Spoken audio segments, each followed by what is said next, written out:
Hello everyone, सम्पूर्णमा राधे राधे। र हजुरहरू कस्तो हुनुहुन्छ कमेन्ट गर्नुहोला। र म चाहिँ सन्चै नै छु अहिले, र नानीहरू पनि सन्चै छन्। गाइस, यो चाहिँ हाम्रो खेत हो। यो खेतमा चाहिँ खेती हुँदैन, पानी जम हुन्छ बर्खामा। र अहिले चाहिँ यहाँ माछा मारिरहेका छन्। हेर्नु न, मटर चलाइरहन्।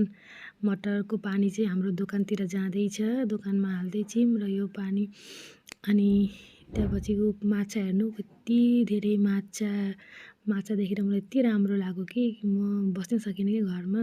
नानीहरूलाई छोडेर गएर अनि माछा टिपेँ एकछिन, र माछा टिपेँ। माछा देखेर यति राम्रो लाग्यो। सानो माछा थोरै होइनन्, र टिप्न पनि मन लाग्यो। म टिपी पनि राखेकी छु।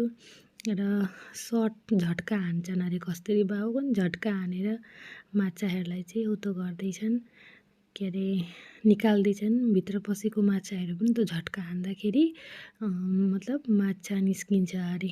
मैले चाहिँ पहिली बार थाहा पाएँ कि, मलाई थाहा थिएन कि यस्तो पनि हुन्छ भनेर।